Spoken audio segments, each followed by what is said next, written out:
గత కొన్ని నెలలుగా భారత్ తన క్షిపణి పరీక్షలను రక్షణ మౌలిక సదుపాయాలను వేగవంతం చేస్తోంది. ఇది వేగం, ఈ తీరు ప్రపంచ రక్షణ విశ్లేషకుల దృష్టిని ఆకర్షిస్తున్నాయి.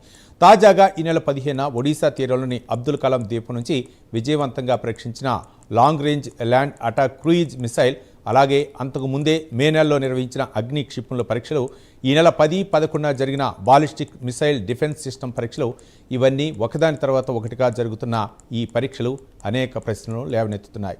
అసలు ఇంత హఠాత్తుగా ఇంత వేగంగా ఇన్ని పరీక్షలు ఎందుకు జరుగుతున్నాయి?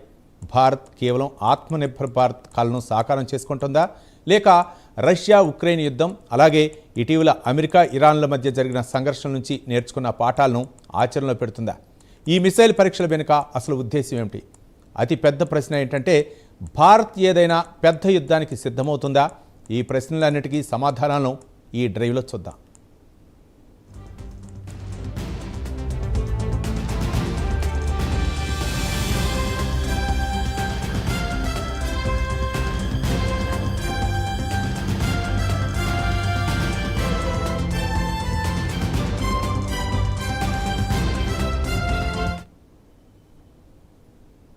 భారత్ ఈ ఏడాది చేస్తున్న నిరంతర క్షిపణి పరీక్షల వెనుక యుద్ధ సన్నద్ధత లేదు, ఒక మల్టీ లెవెల్ స్ట్రాటజిక్ ప్లాన్ భాగం దీని వెనుక ఉన్న మొదటిది, అత్యంత ముఖ్యమైన కారణం ఆత్మనిర్భర్ భారత్ స్వదేశీకరణ మిషన్. గత కొన్ని సంవత్సరాలుగా భారత్ రక్షణ దిగుమతులపై ఆధారపడటాన్ని తగ్గించడానికి చాలా దూకుడుగా ప్రయత్నాలు చేస్తోంది. Defence research and development organisation భారత రక్షణ పరిశ్రమలోని ప్రైవేటు భాగస్వాములు ఇప్పుడు పూర్తిగా మేడ్ ఇన్ ఇండియా అయిన వ్యవస్థలను అభివృద్ధి చేస్తున్నారు. ఒక క్షిపణి అభివృద్ధి దశ నుంచి సైన్యంలో చేర్చే వరకు డజన్ల కొద్ది కఠినమైన పరీక్షలను ఎదుర్కోవాలి.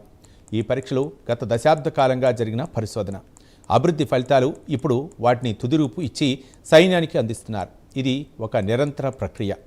ప్రపంచ భద్రతా రంగంలో వచ్చిన నాటకీయ మార్పులు, వాస్తవ నియంత్రణ రేఖ అయిన LAC వద్ద చైనాతో 2020 నుండి కొనసాగుతున్న ప్రతిష్టంభన, అలాగే LACకి ఆవల చైనా సైన్యం మౌలిక సదుపాయాలను దూకుడుగా ఆధునీకరించడం, ఇవి న్యూఢిల్లీని తమ డెటరేషన్ ఆఫ్ గ్రేడ్ చేయమని బలవంతం చేశాయి.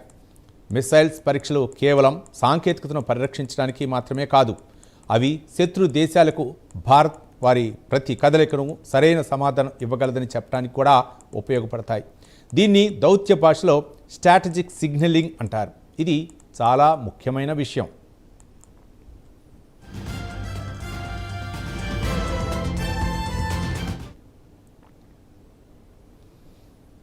భారత సైన్యం ప్రపంచవ్యాప్తంగా జరుగుతున్న సంఘర్షణలు చాలా నిశితంగా అధ్యయనం చేస్తోంది. రష్యా ఉక్రెయిన్ యుద్ధం ఏం నిరూపించిందంటే, ఆధునిక యుద్ధాలు ఇప్పుడు కొన్ని వారాల్లో ముగిసిపోవటం లేదు, అవి చాలా కాలం పాటు సాగుతున్నాయి. ఈ యుద్ధం భారత్కు ఒక ముఖ్యమైన పాఠం నేర్పింది. అదేంటంటే, దీర్ఘశ్రేణి క్రూయిజ్ బాలిస్టిక్ క్షిపణులు భారీ స్వదేశీ నిల్వలు ఉండటం ఎంత అవసరమో, ఉక్రెయిన్ లాగా భారత్ కూడా విదేశీ మందుగుండు సామాగ్రి సరఫరాపై ఆధారపడితే ద్విముఖ యుద్ధం సంభవించినప్పుడు దేశం తీవ్ర సంక్షోభంలో పడుతుంది. అందుకే భారత్ సమీకరణకు బదులుగా తమ దేశీయ క్షిపణి ఉత్పత్తిని యుద్ధ ప్రాతిపదికన పెంచుకుంటోంది.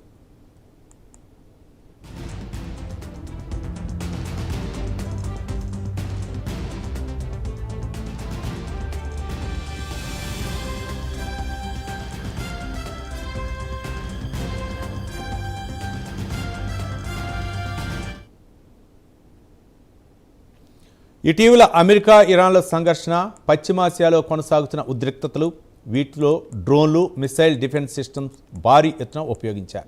వైమానిక రక్షణ ప్రాముఖ్యతను స్పష్టం చేశాయి. ఇరాన్ ప్రయోగించిన క్షిపణులు ఇజ్రాయెల్, అమెరికా వ్యవస్థలు గాలిలోనే ఎలా నాశనం చేశాయో చూస్తే, భారత్ దక్షిణ క్షిపణి రక్షణ కవచాన్ని మరింత పటిష్టం చేసుకోవడానికి ప్రేరణ లభించింది. ఇది కేవలం ప్రేరణ మాత్రమే కాదు, ఆచరణలో పెడుతున్నారు కూడా. జూన్ 10-11 తేదీలో భారత్ విజయవంతంగా 3 వరుస బాలిస్టిక్ మిసైల్ డిఫెన్స్ సిస్టమ్ పరీక్షలు నిర్వహించింది. ఇది దీర్ఘశ్రేణి బాలిస్టిక్ క్షిపణులు, మధ్య శ్రేణిలోని యాంటీ షిప్ సామర్థ్యాలను అడ్డగించే తమ సామర్థ్యాన్ని ప్రదర్శించింది. ఈ పరీక్షలు భారత్ను అధునాతన BMD సామర్థ్యాలున్న దేశాల సరసన నిలబెట్టాయి.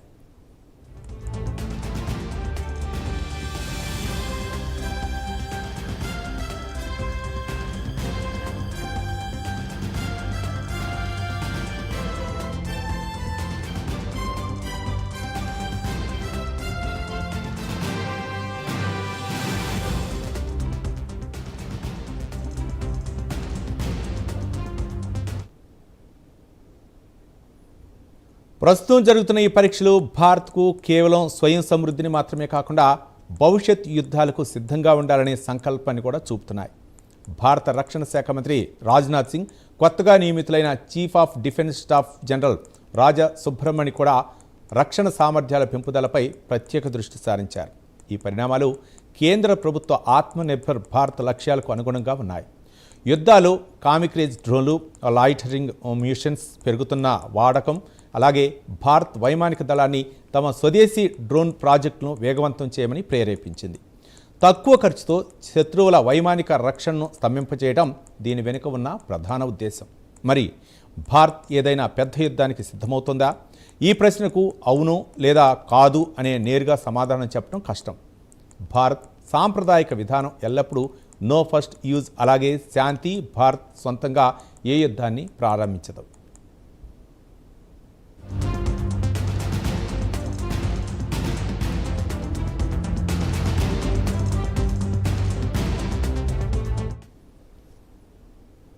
భారత ఉపఖండంలో భౌగోళిక, రాజకీయ సమీకరణలు వేగంగా మారుతున్నాయి. చైనా, పాకిస్తాన్ల మధ్య బంధం మరింత బలపడుతోంది. ఇలాంటి పరిస్థితుల్లో భారత్ తన సన్నాహాల్లో అలసత్వం ప్రదర్శించలేదు. భవిష్యత్ యుద్ధాలు కేవలం ట్యాంకులు, ఫిరంగులు, సైనికుల ముఖాముఖి పోరాటాలకే పరిమితం కావు. రాబోయే కాలంలో యుద్ధాలు నాన్ కాంటాక్ట్ వార్ఫేర్ మరియు అత్యంత సాంకేతికమైనవిగా ఉంటాయి. భవిష్యత్ యుద్ధాలను గెలవడానికి భారత్ 5 ముఖ్య రంగాల్లో తన పట్టును బలపరుచుకోవాలి. పాకిస్తాన్కు వ్యతిరేకంగా వ్యూహం ఎప్పుడూ దూకుడుగా, శిక్షణాత్మకంగా ఉంటుంది. పాకిస్తాన్ ఆర్థిక వ్యవస్థ బలహీనంగా ఉంది. అది సాంప్రదాయిక యుద్ధంలో భారత్ ముందు నిలబడలేదు. అందుకే అది తరచుగా అణు బ్లాక్మెయిలింగ్కు పాల్పడుతుంది. కానీ ఆపరేషన్ సింధూర్లో ఈ బ్లాక్మెయిలింగ్ కూడా తగిన సమాధానం ఇచ్చాం. ప్రచ్ఛన్న యుద్ధం సిద్ధాంతం ప్రకారం భారత్ తన యాంత్రిక సైన్యాన్ని సిద్ధంగా ఉంచాలి. అవి దేశాలు అందిన కొన్ని గంటల్లోనే పాకిస్తాన్ సరిహద్దులోకి లోతుగా ప్రవేశించి పాకిస్తాన్ తన అణుపరిమితిని సంక్రియం చేయడానికి ముందే వ్యూహాత్మక స్థావరాలను ఆక్రమించుకోగలగాలి. సర్జికల్ మిసైల్ స్ట్రైక్ కూడా చాలా కీలకం. ఉగ్రవాదానికి ప్రతిస్పందనగా కేవలం నియంత్రణ రేఖను దాటం కాకుండా దీర్ఘశ్రేణి క్రూయిజ్ మిసైల్తో నేరుగా వారి ఉగ్రవాద శిబిరాలు, సైనిక కమాండ్లను లక్ష్యంగా చేసుకుని సామర్థ్యాన్ని కొనసాగించాలి. ఇది చాలా ముఖ్యమైనది.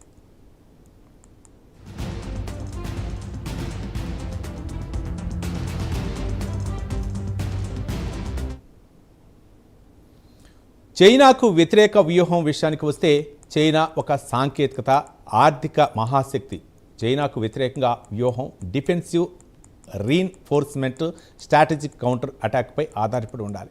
హిమాలయాల్లోని దుర్గమైన శిఖరాలపై చైనా సైన్యం సంఖ్యాబలాన్ని తటస్థీకరించడానికి భారత్ తన మౌంటైన్ స్ట్రైక్ కోర్ను అత్యంత తేలికపాటి ఘనతాక ఆయుధాలు, అంటే తేలికపాటి ట్యాంకులు M777 అల్ట్రా లైట్ హెవెక్టర్ ఫిరంగులతో సన్నద్ధం చేయాలి. హిందూ మహాసముద్రంలో కూడా చైనాను నిలువరించాలి.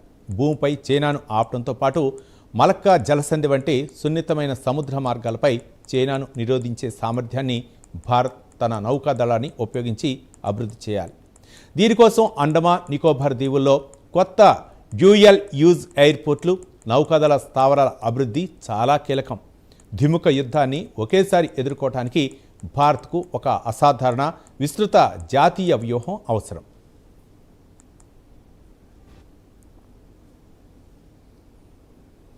ఒక పక్క ఆపరేషన్, మరో పక్క నిలుపుదల విధానం అవసరం. భారత్ 2 పక్కల ఒకేసారి పూర్తిస్థాయి దూకుడు యుద్ధం చేయలేదు. వ్యూహాత్మకంగా భారత్ పాకిస్తాన్ వైపు చాలా దూకుడుగా వ్యవహరించి తక్కువ సమయంలోనే దాన్ని మోకరిల్లేలా చేయాలి. అయితే చైనా విషయంలో రక్షణ వైఖరిని అవలంబించి దాన్ని ముందుకు సాగకుండా నిరోధించాలి. ఆయుధాలు, మందుగుండు సామాగ్రి భారీ స్టాక్ ఉండాలి. కనీసం 30 నుండి 45 రోజుల వేగవంతమైన యుద్ధానికి అవసరమైన మందుగుండు సామాగ్రి, క్షిపణులు, విడిభాగాలను వార్ వేస్టేజ్ రిజర్వ్ భారత్ సిద్ధం చేసుకోవాలి. దేశీయంగా ఒకవైపు నుంచి మరోవైపునకు దళాలను, భారీ ఆయుధాలను వేగంగా బదిలీ చేయడానికి రైల్వేలు, ఎక్స్ప్రెస్ వేలు, భారీ సరుకు రవాణా విమానాల నెట్వర్క్ను చాలా బలోపేతం చేయాలి. బలమైన ప్రపంచ దౌత్యం కూడా ముఖ్యం.